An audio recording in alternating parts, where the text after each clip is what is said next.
अंधेरा छटेगा, सूरज निकलेगा, कमल खिलेगा। ये हमारे महाप्रसिद्ध कवि वाजपेयी जी ने जब कहा था, तो आदरणीय अमित शाह जी पॉलिटिक्स, राजनीति में अपना जीवन का योगदान शुरू कर रहे थे। और हमारे ये अमित भाई ऊर्जावान, फुल ऑफ हाई एनर्जी ऊर्जावान, अनेक कमल खिलाए हैं, खिल आए हैं। 2800 प्रांतों में कमल खिले हैं। आज आप यहाँ आए, उसका तहे दिल से धन्यवाद है। टाइम्स नाउ समिट यानी शिखर, आप सभी का स्वागत है। आपसे मिलकर आपकी अटलता का ज्ञान हुआ और ये अनुभव आभास हुआ कि सफलता एक दिन में नहीं, पर एक दिन जरूर मिलेगी। वो दिन आज है, वो समय अभी है। That time is now. Times now. आज प्रत्येक भारतवासी भारत की प्रतिभा, प्रभाव, प्रतिबद्धता और भारत के श्रम परिश्रम का प्रमाण है, जो कि अपना जीवन उत्साह, उमंग और उल्लास से जीना सीख रहा है। जब से मोदी जी ने ये अनुप्रास के शब्द विक्रांत के लॉन्च में कहे थे, तो ये देश भर में अनुप्रास गूंज रहा है। आज ये संकल्प है कि टाइम्स नाउ, आज का समय उत्सव, उमंग, उल्लास और ऊंचे संकल्प से आपका अभिनंदन करता हूं। हम सब मिलकर अमित भाई की अनेक सफलताओं पर विचार करें। ये एहसास होगा कि अमित भाई ने गृह मंत्री होने के नाते भारत को एक घर की तरह संभाला है। एक आइडियल परिवार में सबकी संभाल होती है, सब होते हैं। वहां पर बच्चे, बूढ़े, ना कमाने वाले और कुछ ही कमाने वाले भी होते हैं, लेकिन सबकी संभाल होती है। ये आइडियल परिवार है, ये आइडियल देश की निशानी है। अमित भाई हमारे गृह में शांति से, अनेकांतवाद से, जो जैन धर्म का केंद्र बिंदु है, अनेकांतवाद, हर वाद सही है, हर एक का दृष्टिकोण है, हर एक कोण सही है। ये जैन धर्म के नॉन वायलेंस, अहिंसा का ये अधिष्ठान है कि हर एक सही है, हर एक की एक जगह है। तो एक परिवार में, एक देश में, पॉलिटिक्स में सभी का कोण होता है। घर में भी एक समर्थन परिवारवाद का, एक उसका खंडन, एक राष्ट्रवाद का, एक उसका खंडन, कोई समवाद का और कोई विदंडवाद, सभी पेश होता है। और यही फिर भी ये बातचीत होते हुए परिवार या देश संपन्न होता रहता है, क्योंकि हमारा जो जीवन का लक्ष्य है वो फ्री स्पीच है। हर जगह, हर भाषा, हर व्यू पॉइंट, अनेकांतवाद इसका अधिष्ठान है।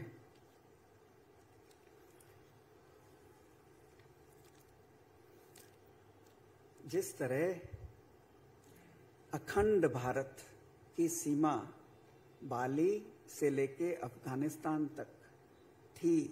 बाली आप जाओगे, मैं गया हूँ, होटल में पूछना यहाँ कौन सी जगह मैं देख के आऊं, तो वो आपको मशहूर मंदिरों में ही भेजेंगे।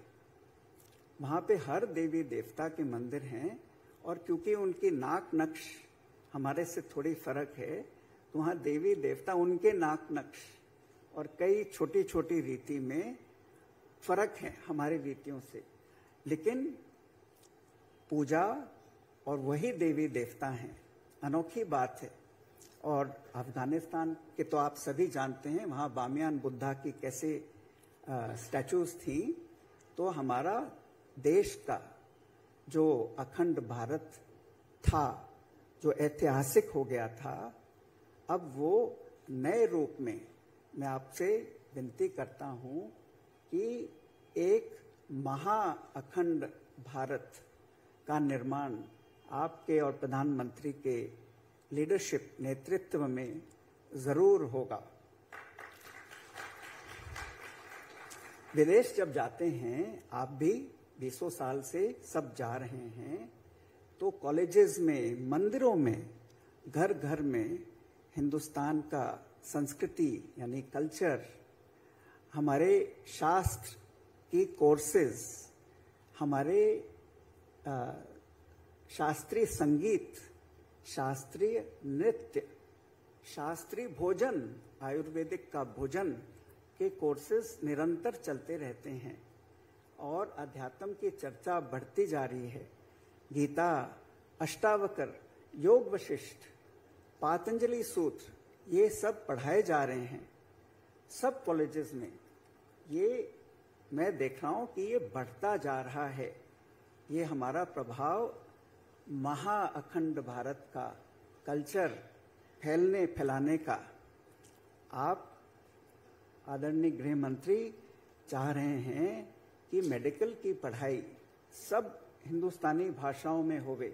आपने अभी कहा कि सच में जो माँ की भाषा होती है, वो ओरिजिनल हमारी भाषा में हम सबसे ज्यादा अपने को व्यक्त कर सकते हैं, सीख सकते हैं और सिखा सकते हैं। तो आपने कहा ये शर्म आनी चाहिए यदि हमको अंग्रेजी पर निर्भर करना पड़े। हाँ ठीक है, वो भी एक भाषा है, लेकिन हमको निर्भर न करना पड़े, हम उसके नीचे ना आ जाएं, उसके आदी ना हो जाएं। हमको अपने हिंदुस्तान की 14, 16, 17 भाषाओं पे पूरा गर्व हो और मेडिकल जैसी कड़ी पढ़ाई हमारे सब भाषाओं में होवे। तो आपको जान के अनोखी खुशी होगी कि जो प्रसिद्ध हॉस्पिटल हैं अमेरिका में, वहाँ पर नेचुरोपैथी, योग और ध्यान, सबसे मशहूर हॉस्पिटल मेयो कॉलेज है शिकागो के पास। तो वहाँ पे हिंदुस्तानी डॉक्टर ध्यान की क्लासेस पेशेंट्स के लिए लगाते हैं, और इंटरेस्टिंग बात है कि हर पेशेंट उसके लिए $1000 फीस देता है एक ध्यान की क्लास के लिए।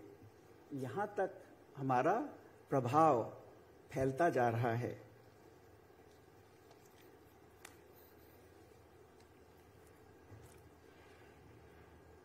प्रधानमंत्री ने जैसे रशिया को कहा कि ये युद्ध का समय नहीं है, ये उनकी शैली थी कि कोई विदेश वाला कैसे समझे।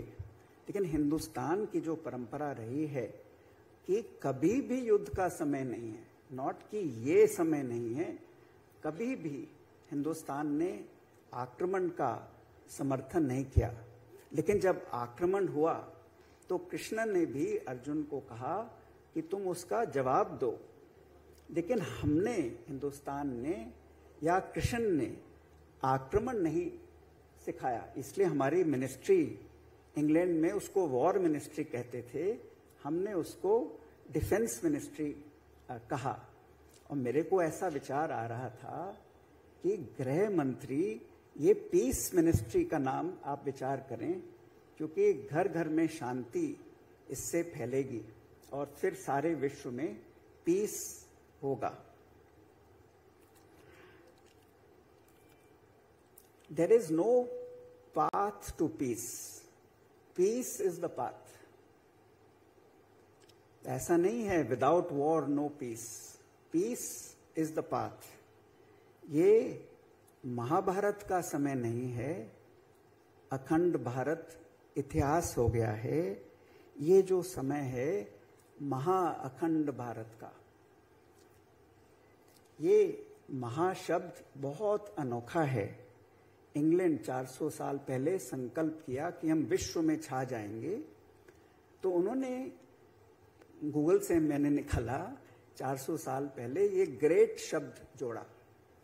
ग्रेट यानी एक छोटा सा देश जिसका साइज बिहार जितना है, हमारे से 7% इंडिया से उनकी जमीन है। इतने छोटे से देश ने सिर्फ संकल्प के आधार पर विश्व में 400 साल वो छा गए। पिछली जो शताब्दी गई तब तक इंग्लैंड का प्रभाव था। ये जो शताब्दी है जिसके सिर्फ 20 साल गुजरे हैं, आप देखते जा रहे हैं कि ये हिंदुस्तान की शताब्दी होगी, क्योंकि हमने हिंसा के माध्यम से विश्व नहीं जीता। हमने अहिंसा सिखाकर उसको प्रस्तुत करके सारे विश्व को जीतने का संकल्प किया है। हमारी संस्कृति से, हमारे अध्यात्म से, हमारे धर्म से, हमारे कर्तव्य कर्म से, जिस पर मोदी जी ने एक नया विस्तार किया है, इंडिया गेट वाली सड़क को राजपथ से बदल देने का।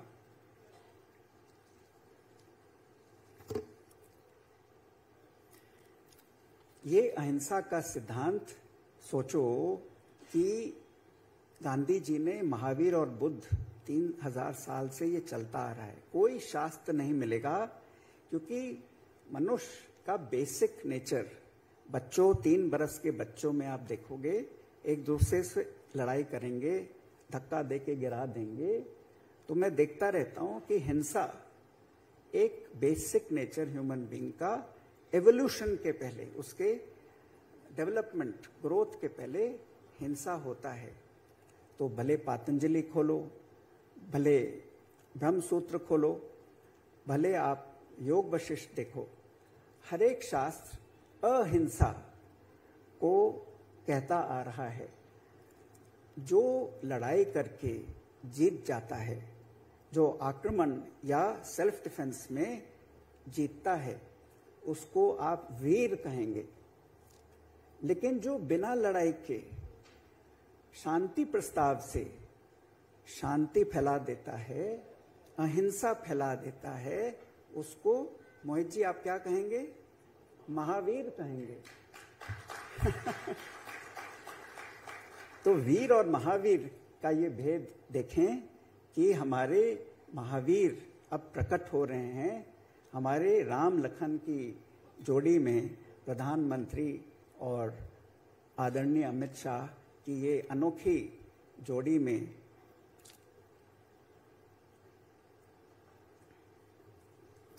ये जो समय आ गया है, ये न भारत का अभी है, न भारत का ये टाइम्स नाउ है। भारतवासियों का देश की प्रगति में समभाव है। इस शब्द आपने कई बार गुजरात के इलेक्शंस में कहा है।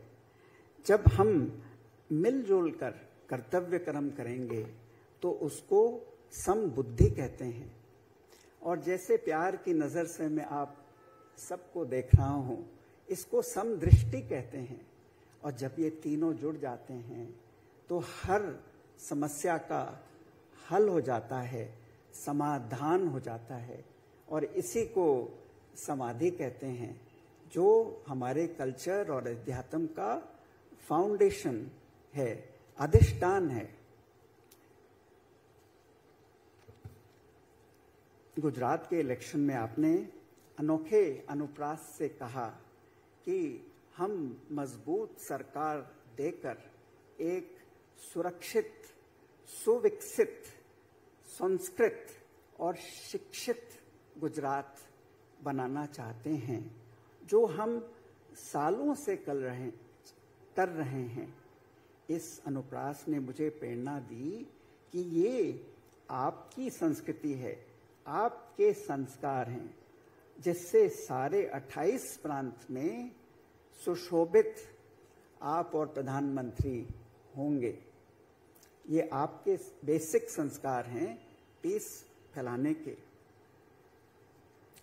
आखिर में कहना चाहूंगा कि जब हम आत्मनिर्भर होंगे, निर्दोष, निर्मल, निरंकार, निराकार, निर्भय भाव से देश के निर्माण में आगे बढ़ेंगे, तो हमारा देश अहिंसक होगा।